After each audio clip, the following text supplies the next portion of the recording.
The first crack in my perfect life appeared not with a scream, but with a scent. It was a Thursday. Jonathan's blazer, slung over the back of the kitchen chair, carried the faint, clinging sweetness of a perfume that was not mine. My own scent is clean, citrus, and sandalwood. This was opulent, a decadent bloom of tuberose and vanilla, something that spoke of dimly lit bars and whispered secrets. I froze, my hand hovering over the fine wool, the world narrowing to that single, treacherous aroma. I didn't confront him. Confrontation was for the messy, the emotional, the weak. I was Eleanor Vance, and I had built this life. The tasteful Georgian townhouse in Chelsea, the charity board positions, the husband who was a rising star at his investment firm. With the same meticulous care I applied to my interior design projects. I would not dismantle it with hysterics. So I became a ghost in my own home. I watched. Jonathan was more attentive than usual, bringing me flowers, suggesting weekend getaways. His phone, which once lived casually on the coffee table, now never left his person. He took calls in the garden, even in the rain. The scent appeared again, a week later, on his collar. A different day, the same perfume. It had a name now, in my mind. Her. My investigation was clinical. A forgotten receipt in his gym bag for a boutique hotel in Mayfair, dated a Tuesday when he was supposedly at a client dinner. A new private credit card statement I found buried in his office files. Charges for Le Caprice, the Ivy, a jeweler on Bond Street. Not for me, never for me anymore. The final piece was absurdly simple. He left his iPad unlocked on the kitchen island, synced to his messages. A thread with a contact saved as A. Work. The preview of the last message made the floor tilt. Can't wait for Tuesday. My place this time? I'll wear the red lace you like. Her name was Anya Petrova. A little more digging, a LinkedIn search, a glance at his firm's website, revealed her. A recent hire in his department. Russian, mid-20s, a former ballet dancer turned financial analyst. Photographs showed a cascade of dark hair and a smile that was all challenge, no warmth. She was the opposite of me in every way. Where I was curated calm, she was volatile energy. I understood the appeal. I also understood the threat. Rage, when it finally came, was not a fire, but a deep, glacial cold. It settled in my bones, clarifying everything. He hadn't just betrayed our vows. He had made a fool of me.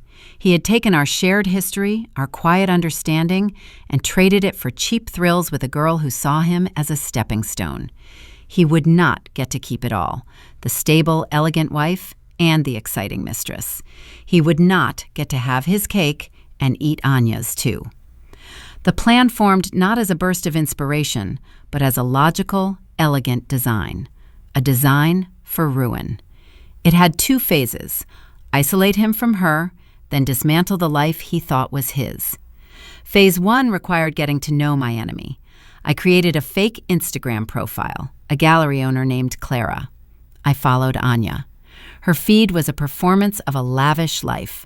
Cocktails at Annabelle's, designer shopping sprees, artfully filtered selfies in expensive lingerie. She was deeply aspirational and, I suspected, deeply in debt. Jonathan was funding this fantasy. I began a careful, months-long campaign. Clara liked every post. Clara left thoughtful, flattering comments. Clara, via a carefully crafted DM, asked if Anya would be interested in modeling some jewelry for a new line a friend was launching for a generous fee. Anya, predictably, was thrilled. We met for coffee. She was even more striking in person, with a watchful, calculating gaze. I played my part perfectly, the slightly bohemian, well-connected arts patron. I listened. She was eager to talk, to impress. She spoke of her ballet career cut short by injury, her ambition in finance, her complicated relationship with a powerful older man. "He's so stable," she said with a faint sneer, stirring her latte. "But he's married, and honestly, a bit boring. I need more excitement." There it was. The crack in their facade. Jonathan was her safety net, her financier, but not her passion. She was already looking for the exit, or at least the next upgrade. Clara became her confidant, I fed her curated bits of gossip about exciting single men in the art and finance worlds. I subtly amplified her dissatisfaction with Jonathan. "A woman like you deserves a man who can give you his full attention," I'd message, "not just Tuesday nights." Meanwhile, at home, I began phase 2. I was the perfect, slightly distant wife. I encouraged Jonathan's late nights at the office. I stopped asking questions. I think he believed I was simply resigned or stupid. His guilt-fueled generosity increased. He bought me a diamond bracelet. I thanked him coolly and locked it away, untouched. My real work was financial and legal. I met with my own solicitor, a fierce woman named Margaret, who didn't bat an eye at my instructions. I began quietly moving liquid assets from our joint accounts into a new, private one. I documented everything: the credit card statements, the hotel receipts, which I obtained by posing as Jonathan's assistant over the phone, the timelines of his absences. I had our house independently valued. I even recorded a few conversations where Jonathan, frustrated by my coldness, admitted to needing space and finding connection elsewhere, careful never to say her name, but the implication was clear. The catalyst came from Anya herself. Clara received a tearful message. She'd met someone, a dashing Italian venture capitalist named Luca. He was everything Jonathan wasn't: free, wealthy, wholly available. "But Jonathan won't let go," she wrote. "He says he's going to leave his wife for me. It's a mess." He was going to leave me? For her? The glacial rage turned to a sharp, crystalline focus. It was time. I orchestrated the final act with the precision of a theater director. I knew Jonathan had a crucial, career-defining presentation to the firm's partners on a Friday morning. On the Thursday night before, I knew he was seeing Anya.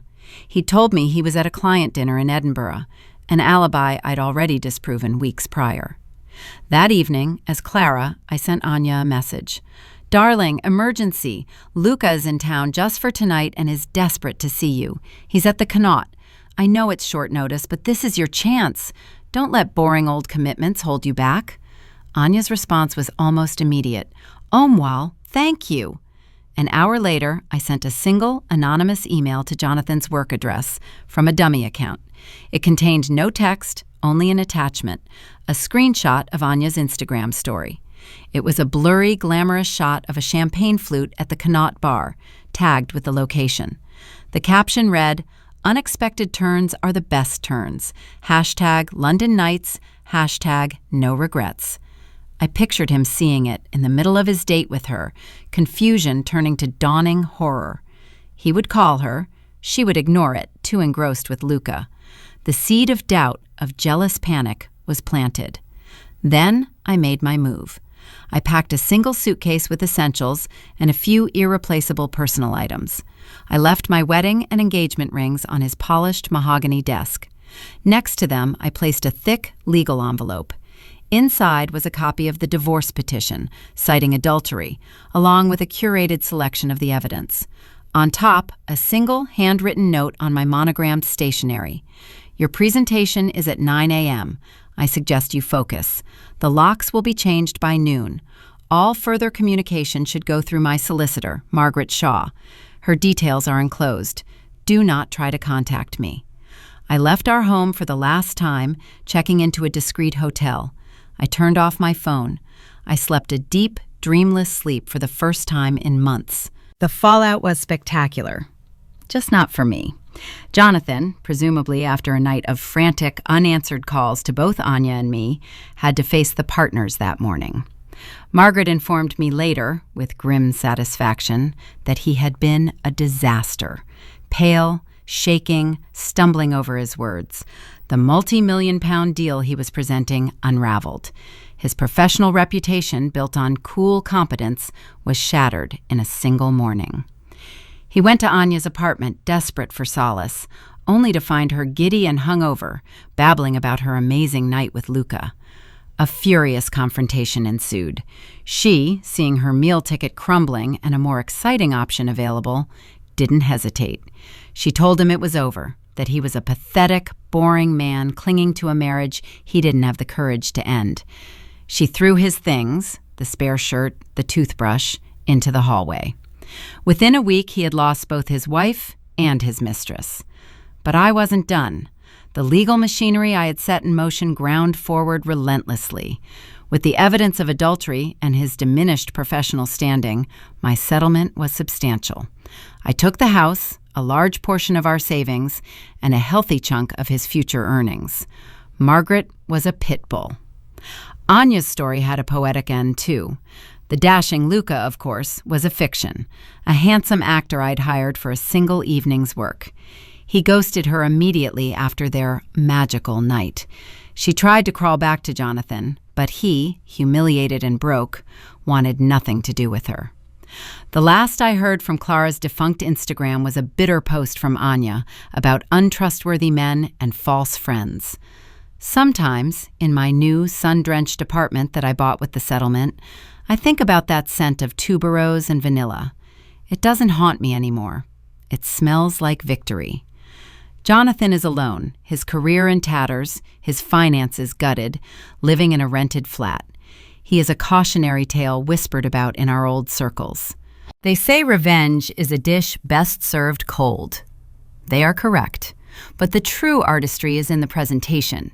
You must ensure the plate is beautiful, the setting impeccable, and that by the time your guest realizes what they are eating, it is far, far too late to send it back.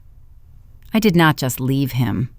I erased him from the narrative of my life and wrote him a new one, a tragedy in which he was the sole flawed protagonist, and I, Eleanor Vance, simply closed the book and walked away to write my next chapter in peace.